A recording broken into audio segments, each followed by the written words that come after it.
Sud Radio, c'est ça la France, midi 30. Nathalie Schrengerma.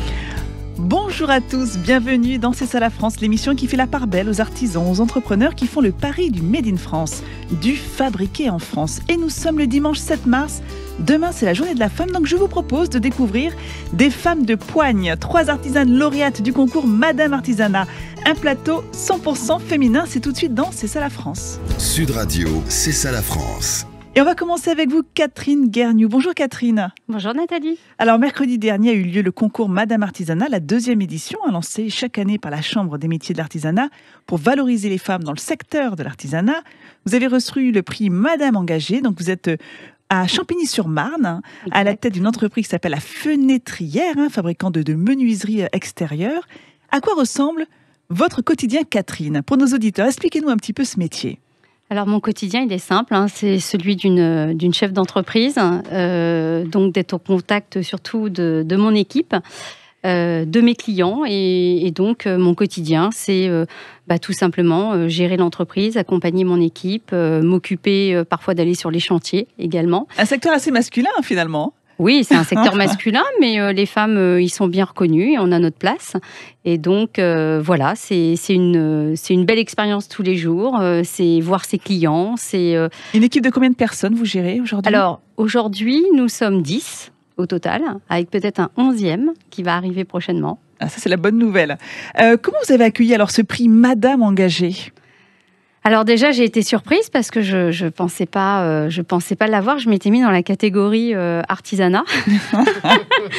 Et en fait, ça a été génial. Quand je l'ai appris, c'était vraiment... j'étais très, très émue, contente aussi parce que finalement, on ne se rend pas compte de tout ce que l'on fait. Et donc, c'est aussi une reconnaissance de notre travail quotidien et puis de nos engagements, parce qu'un prix de Madame Engagée, il y a des engagements. Et ça, c'est vraiment génial. En fait, c'est marrant parce que pourtant, c'est presque une évidence de vous voir dans ce prix. Vous êtes très engagé. Vous misez sur l'économie circulaire. La production locale est importante pour vous. Vraiment, c'est du locavore, c'est du Made in France, les approvisionnements locaux, travailler avec des salariés qui vivent à proximité, une diffusion locale. Vous êtes engagé? Complètement. Très engagé. Complètement, oui, parce qu'en fait, nous, on peut pas rivaliser avec des grosses structures. On a beaucoup d'importations des pays de l'Est. Et donc, il faut mettre en avant ses atouts. Et nos atouts, c'est quoi? C'est justement ce côté local, cette proximité. Et cette proximité, en fait, nos clients, ils en sont satisfaits parce qu'ils y gagnent en temps. Il faut savoir que nos fabrications sont faites en 1 semaine. Donc, on fabrique des fenêtres sur mesure pour les professionnels du bâtiment en 1 semaine.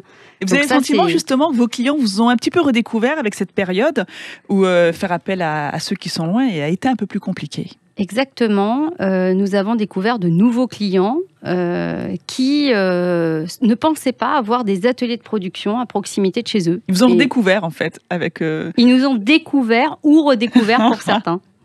Alors, il y a toujours cette volonté de pérenniser la production locale, mais toujours à taille humaine. Ça, c'est important pour vous, d'avoir vraiment une équipe qui reste dans une taille raisonnable. C'est tout le principe de l'artisanat, en fait. Donc, c'est avant tout, on valorise les métiers, on valorise les hommes, les femmes. Et ça, c'est notre ADN. Alors, en parlant d'hommes et de femmes, il y a un autre engagement qui est très fort pour vous, c'est pour le handicap au travail. Vous avez engagé depuis près de 22 ans un salarié sourd, menuisier. Et donc, en 2020, ou assez récemment, toute l'équipe, en 2020 ou peut-être avant, en tout cas, toute l'équipe a dû se familiariser avec la langue des signes pour pouvoir communiquer avec lui. On a commencé un petit peu plus tôt. En fait, on s'est aperçu, suite à une qualification métier que l'on a fait, que Frédéric avait des petites difficultés. Et du coup, on s'est fait accompagner pour mieux comprendre ses difficultés, parce que je voulais pas qu'il se retrouve frustré en fait de notre évolution. Et ça a vraiment été une belle expérience. Et en fait, on s'est aperçu tout simplement qu'il fallait aussi qu'on se mette à parler la langue des signes. Et donc, nous avons eu des cours pendant plus d'1 an. Alors, c'était un petit peu coupé avec le Covid. Mais voilà, alors, on n'est pas bilingue, mais en tout cas, ça nous permet d'être beaucoup plus efficace avec lui dans les échanges. Et donc, c'est aussi plus facile pour lui. Donc, vous êtes une chef d'entreprise, on l'a bien compris. Vous gérez une équipe de 10 personnes. Qu'est-ce qui est le plus compliqué, finalement, quand on est chef d'entreprise ? Dans l'univers dans lequel vous êtes, peut-être ? faut toujours s'adapter, il faut toujours avoir des idées. Mais je les puise aussi beaucoup dans les échanges que j'ai avec des gens que je rencontre, ces femmes que vous allez présenter après, que je viens de rencontrer. C'est ça aussi la richesse, c'est la richesse humaine. Ce sont des aventures humaines. Et je suis aussi engagée au niveau de la filière du bâtiment, puisque je suis à la Fédération française du bâtiment. Donc tout ça m'apporte beaucoup et me donne toujours cette énergie. Donc j'espère que je vais encore l'avoir pour quelques années, mais je commence aussi déjà à préparer la relève. Finalement, ce concours Madame Artisanat, c'est aussi l'occasion pour vous de rencontrer d'autres femmes comme vous, chefs d'entreprise, engagées, mais dans des secteurs différents. Ah bah c'est génial parce qu'en fait, on a toute notre ADN est différent et en fait, c'est une belle famille. C'est une belle famille, exactement. Merci beaucoup Catherine Garniot. Alors je vous propose maintenant d'aller découvrir un autre prix, Madame Artisanat. Sud Radio, c'est ça la France. Et en voyage, cette fois-ci, on va du côté de la Bourdonnière Saint-Loup avec Claire Babé. Bonjour Claire. Alors vous êtes dans la création et la restauration de vitraux. Donc vous avez reçu ce prix Madame Artisanat, le grand prix de la catégorie de ce concours. Vous êtes une grande passionnée. Alors vous, vraiment, vous avez travaillé sur Notre-Dame de Paris récemment en tant que vitrailliste. Alors vous faites plein de choses. Vous êtes professeur de vitrail, jury d'examen, maître d'apprentissage, président de l'association des verriers de Chartres, d'Eure-et-Loire. Mais d'où vient cette passion pour le vitrail ? Au départ, j'ai choisi ce métier par passion, effectivement. J'ai repris une entreprise parce que je savais que c'était le seul moyen pour moi de m'exprimer et de continuer à apprendre tous les aspects de ce métier de la meilleure manière possible. Et puis alors, quand on est à la tête d'une entreprise qui restaure des choses prestigieuses ou qui crée des choses contemporaines, on est sollicité en permanence et je ne sais pas dire non. Donc, je vais partout. Quels sont les plus beaux chantiers sur lesquels vous avez travaillé, ceux qui vous ont le plus marqué ? Alors, si vous devez en citer allez, un petit podium. Un petit podium, c'est la cathédrale de Chartres, bien sûr. Bien sûr, l'une des plus belles cathédrales de France. Tout à fait. La Sainte-Chapelle de Paris, bien sûr. Et puis après, mon cœur balance avec la cathédrale de Auch dans le Gers ou la cathédrale de Bourges que j'adore. Enfin voilà, beaucoup de cathédrales, finalement. J'aime beaucoup les cathédrales. Mais j'ai des églises aussi magnifiques et puis des entreprises privées, enfin plein de choses. Vous travaillez surtout sur des marchés publics ? Beaucoup de marchés publics, effectivement, un petit peu de marchés privés, mais le gros de l'activité, oui, ça passe par le ministère des Cultures en général. Alors, ce qui vous plaît, vous, c'est vraiment de travailler de manière collective, le travail collectif, avec une équipe pour justement réaliser les plus belles créations. Oui, parce que en fait, dans le vitrail, c'est beaucoup de temps passé et beaucoup d'étapes qui sont très précises les unes derrière les autres. Et on a vraiment des périodes de travail où on doit être en collectif, en chantier, manipuler ensemble, travailler ensemble, trouver des solutions, parce que on travaille sur de l'ancien, donc jamais rien n'est droit, n'est calculé, etc. de façon parfaite. Donc on doit trouver à chaque fois la solution qui va être adaptée à l'ancien.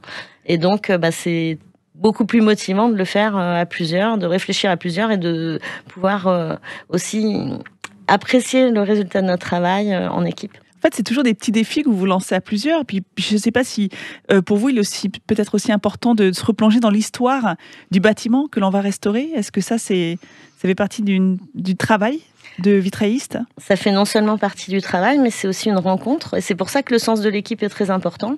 On est à la fois une équipe de 2020, on va dire, ou de 2021, mais surtout, on s'inscrit dans une chaîne de restaurateurs. C'est-à-dire que quand on intervient sur un vitrail du XIIIe siècle, il y a déjà un certain nombre de personnes qui sont passées, le créateur de l'œuvre et ensuite tous les restaurateurs suivants. Et donc, on est un maillon de la chaîne en équipe. Et donc voilà, on ne peut pas imaginer ce travail-là avec un raisonnement complètement individuel. C'est pas possible. On s'inscrit dans une grande chaîne et on transmet ça aux générations suivantes. Alors, Monsieur le ministre Alain Griset, qui vous a remis ce prix, le disait justement, vous travaillez, votre travail va traverser les générations et peut-être même des siècles. On espère. On fait tout pour. Alors, vous évoluez dans un métier qui est là aussi plutôt masculin, mais il se féminise de plus en plus. C'est un métier qui est physiquement difficile. Alors on a, oui, bien sûr, physiquement des périodes, quand on est en chantier à 30 mètres de haut, à porter des poids toute la journée ou à prendre des positions un peu étranges sur les échafaudages, oui, c'est très physique. C'est une raison pour laquelle peu de femmes vont vers ces métiers-là ou ça peut freiner ? En fait, depuis une trentaine d'années, il y a de plus en plus de femmes. dans ces métiers-là. Au départ, les femmes étaient surtout cantonnées aux ateliers et peu en chantier. Et puis, heureusement, ça évolue et on voit de plus en plus de femmes sur les chantiers, sur les cathédrales, sur les églises. Ouais. Et donc ça fait plaisir. Et puis, les autres corps de métier commencent à se féminiser aussi. Donc, quand on voit des architectes, des tailleuses de pierre, des sculptrices, des restauratrices de peinture, en même temps que nous, réunions de chantier, ça fait vraiment très plaisir. Alors, vous avez remporté de nombreux prix. En 2009, le titre d'artisanat d'art, CMA Eure-et-Loir. En 2013, le prix maître artisanat d'art, toujours à la Chambre des métiers de l'artisanat d'Eure-et-Loir. Des prix dans les arts décoratifs, à Paris, le Salon d'automne Paris. Premier prix régional centre en conservation, restauration en 2015. Vous avez le label entreprise du patrimoine vivant. Et là, un nouveau prix, ce prix Madame Artisanat. Alors, pourquoi avoir postulé justement au concours Madame Artisanat ? Alors, en fait, j'ai postulé parce que je trouve que c'est important, en fait, de participer à ce qui met la femme un peu en valeur dans ces métiers-là, parce qu'on est souvent, finalement, pas la cinquième roue du carrosse, on est présente, hein, mais on parle peu, en fait, de tout ce qu'on fait. On est souvent dans l'ombre, et donc je trouvais ça important, en fait, de participer à ça. Et puis alors le gagner, c'était juste inespéré, donc je trouve ça absolument génial. Et puis c'est vrai que ça permet aussi de prendre du recul sur un parcours. En fait, moi j'ai de la tête dans le guidon tout le temps, donc je me rends pas forcément compte de tout ce que j'ai fait. Donc c'est très très bien de pouvoir en parler et en fait de m'apercevoir que si j'ai déjà fait pas mal de choses. J'ai bien construit et c'est bien. Et j'espère vraiment que plein de femmes vont faire la même chose. Mais oui, c'est vrai que la transmission pour vous elle est importante, donc peut-être aussi inspirer de nouvelles générations. Plus féminines, qui pourraient là aussi se plaire dans ce métier-là. Ah oui, dans mon métier ou même dans d'autres métiers. Dans l'artisanat de manière générale. Ouais. Oui, c'est ça, que les femmes n'hésitent pas à se lancer et on arrive à tout cumuler. On arrive, c'est ce que disait Catherine, en fait, on a une sorte de liberté qui nous donne aussi une force, une dynamique. On fonce et alors, c'est pas facile tous les jours. Hein. Non, mais surtout aujourd'hui avec ce Covid qui malheureusement, c'est déstabilisant, mais en même temps, il y a un épanouissement. En fait, on choisit notre destin et ça, c'est très important. Alors aujourd'hui, les chantiers sont un petit peu au ralenti, malheureusement avec cette période-là. Vous espérez, oui, j'imagine, reprendre assez rapidement.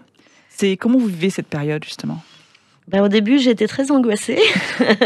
Et puis, j'en ai pris mon parti et je me suis dit, je connais l'entreprise, je sais comment la gérer. Donc, j'ai fait tous mes calculs.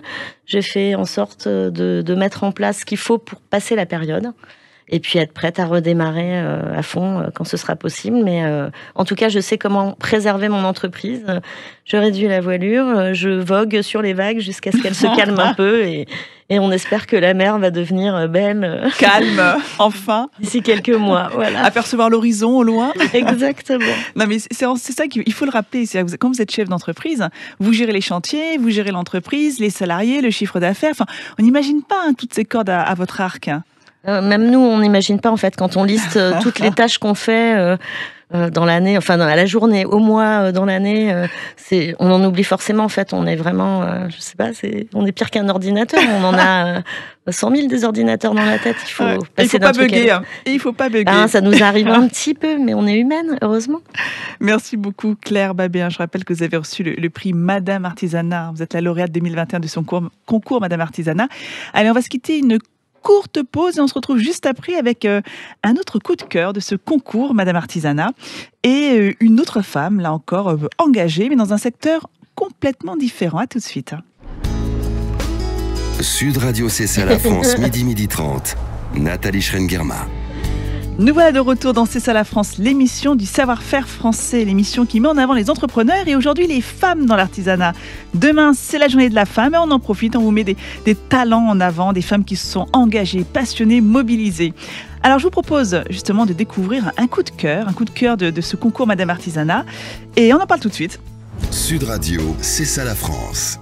Mélanie Lecornet. Bonjour Mélanie. Bonjour Nathalie. Alors vous êtes dans les Pays de la Loire, dans le Bouguenais, c'est ça ? Voilà, tout à fait, en métropole nantaise. Et votre entreprise s'appelle Atelier Popote, dans la conserverie de légumes bio. Donc, juste pour expliquer un petit peu votre parcours à nos auditeurs, vous avez voyagé, vous avez travaillé entre Nantes, Paris, en Angleterre, dans différents postes, mais toujours dans la cuisine, la restauration. Vous avez géré donc des équipes de plusieurs salariés, jusqu'à une vingtaine de salariés, voire trentaine. Vous avez créé votre entreprise de traiteur. Et ensuite, en 2017, vous créez l'Atelier Popote, une conserverie de légumes bio. Alors, Quesaco, je sais on n'est pas en Bretagne, mais bon, Quesaco, qu'est-ce que ça veut dire, Popote? En fait, c'est une grande aventure qu'on a eue avec Karine, avec qui on a fondé la conserverie. On a voulu, dans l'alimentaire, moi je suis cuisinière de métier, donc j'ai voulu créer des produits avec des productions locales, avec les maraîchers qu'il y avait sur le secteur. Et en allant les voir, en les rencontrant, on s'est vite rendu compte qu'ils avaient une grosse problématique de surplus. Donc on a pris un peu le problème à l'envers et on s'est dit qu'est-ce qu'on pourrait faire en utilisant ces matières premières-là. Et on a décidé d'inventer, de créer différentes recettes un petit peu adaptées au goût du jour, on va dire, avec tout ce qu'on pouvait trouver sur notre territoire. Donc vous transformez les surplus de production de légumes? Voilà, soit des surplus, soit des légumes moches, soit des fois différentes productions qui arrivent et qui n'ont pas forcément de distributeurs ou des magasins qui peuvent les refuser aussi des fois parce qu'ils sont un peu avancés. Donc, Et qu'est-ce que vous en faites alors? Des soupes, des sauces? Qu'est-ce qu'on peut faire? Qu'est-ce que vous proposez comme recette? Alors nous, on est obligé de faire du liquide ou semi-liquide, puisqu'on broie tout, puisqu'ils ont des formes un peu particulières ou qui sont un petit peu avancées. Donc on fait, des soupes dans des petits formats. Donc c'est adapté aussi pour pouvoir emporter, bouger. On fait des sauces pour pouvoir cuisiner, parce que les gens se sont beaucoup remis à cuisiner pendant le Covid. Donc c'est un peu des aides culinaires où on demande aux gens quand même d'être un peu créatifs, de rajouter des choses, parce que nous, on en met très peu dedans. Il y a très peu de sel, il y a aucun additif, aucun conservateur. Donc après, les gens s'amusent avec nos produits et créent leurs propres recettes. Alors, vous commercialisez ensuite ces produits. Alors, les clients, vous avez des clients prestigieux comme Airbus notamment? Oui, tout à fait. Qui travaillent avec vous, qui mettent en avant justement ces produits fabriqués avec du surplus de production? Voilà, parce que ça rentre aussi dans une démarche RSE, puisqu'on a des entreprises locales qui jouent le jeu, qui proposent des produits sains, éco-responsables à leurs salariés. Et donc, c'est parfaitement adapté pour la petite pause du midi. Donc, il y a des gros clients comme Airbus, mais également les petites boulangeries, les magasins bio également. Voilà, tous les gens, nous, comme c'est une aventure un peu folle qu'on a démarrée il y a bientôt 4 ans, c'est des gens un peu comme nous qui croyaient aussi à faire des produits un petit peu différents, à utiliser toutes ces matières-là. Donc, on a eu des gens très engagés, très militants dès le début. Et puis, petit à petit, on avance. On a à peu près 110 points de vente là, à l'heure actuelle. Donc, on gagne 110 points de vente? On gagne du terrain petit à petit. Ouais. En dehors de... Vous êtes un peu partout en France ou vous restez quand même pour l'instant autour de dans votre région, Pays de la Loire? On est à 95% autour de chez nous. Après, on a quelques clients des fois qui, par je ne sais quelle voie, ont entendu parler de nous et nous demandent si on peut leur envoyer des produits. Donc ça reste en France, mais on le fait occasionnellement. Mais on ne va pas faire de démarchage très très loin en fait. Vous avez également lancé une solution clé en main adaptée aux agriculteurs. Est-ce que vous pouvez nous en dire un petit peu plus? En fait, on s'est rendu compte que y avait un grand intérêt pour le circuit court. Les consommateurs, ils veulent voir où ont poussé les légumes, où est la ferme, qui les a produits. Ils veulent beaucoup de transparence dans l'alimentaire et c'est tant mieux ces dernières années. Et donc, les agriculteurs se sont dit, et on a travaillé avec eux aussi pour justement leur surplus, plutôt que nous de trouver des clients. Eux, ils en avaient déjà sur place qui venaient à la ferme. Ils ont une problématique en plus en hiver, c'est qu'à part du chou, des fois, ils n'ont plus grand-chose. Ouais. Donc là, ils ont des produits très colorés. Ils proposent des sauces tomates où on a utilisé leurs tomates en surplus. On leur fait plein de petites recettes qu'ils mettent sur leurs étals. C'est vrai qu'il faut se réinventer. On ne peut pas constamment proposer la même chose. Non, parce que le consommateur, même s'il veut être en local, même s'il veut faire attention, il a besoin de diversité. Donc, il faut créer des choses un petit peu différentes et lui donner envie aussi d'essayer. Donc ça, c'est votre travail aussi, élaborer des nouvelles recettes, essayer d'aider les agriculteurs à changer un petit peu l'offre de produits finis. Tout à fait. On fait des mélanges un peu osés de temps en temps et on demande aux gens de nous suivre dans nos délires un petit peu. On fait des gazpacho. Là, on arrive en été, on met de la betterave avec de la pomme, des fois des carottes. On fait pas que de la tomate en gazpacho non plus. Et comment cette initiative est-elle accueillie par les agriculteurs ? Et c'était un long travail déjà, parce que c'est du réseau, du lien qu'on a créé en beaucoup de temps, parce que ils sont très sollicités par plein de gens, et des fois il y a beaucoup de projets qui ne voient pas le bout ou qui sont pas forcément ce qu'ils pensaient au départ. Donc c'est quand même des gens qui travaillent dur et qui font attention à ce qu'ils font, hein. Et au départ, il a fallu se faire confiance, essayer, faire goûter, et maintenant ils sont ravis, hein, parce qu'ils sont là. C'est super, et puis c'est leurs légumes, donc ils trouvent ça trop sympa. Alors, vous auriez pu vous retrouver dans la catégorie Madame engagée, parce que vous aussi, vous êtes très engagée contre l'exclusion sociale. Et dans le cadre des personnes qui travaillent avec vous, vous sollicitez notamment du personnel en insertion professionnelle. Voilà, c'est un choix qu'on a fait, nous, au départ, un choix stratégique. On s'est dit, il y a déjà des ateliers, il y a déjà du personnel qui, à certains moments de l'année, ont moins d'activités.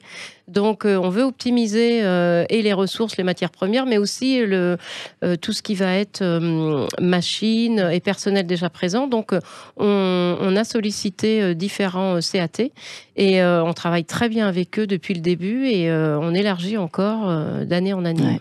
Et à côté de ça, un respect de l'environnement, bâtiments biosourcés, un véritable engagement là encore. Hein. Du bois, des panneaux solaires, des gravillons, surtout pas de bitume. On essaye de faire au mieux, ouais. Et depuis la création d'entreprise, combien de tonnes de légumes ont été valorisées ? Vous avez une idée ou pas ? Non, alors je sais que la première année, on était à peu près sur 4, et cette année, on doit être à 18-20. Donc, on progresse. Merci beaucoup Mélanie Lecornet. Je rappelle que vous êtes à la tête de l'entreprise Atelier Popote. Alors, un dernier mot pour toutes les trois. Que dire aux jeunes filles qui nous écoutent et aux jeunes femmes qui souhaiteraient peut-être postuler à ce concours Madame Artisanat ? Pour quelles raisons doivent-elles le faire ? Je commence avec vous Mélanie Lecornet. Parce que si on postule pas, on est sûr de pas gagner, je pense. C'est pas faux. Claire Babet. Je rappelle que vous êtes vitrailliste.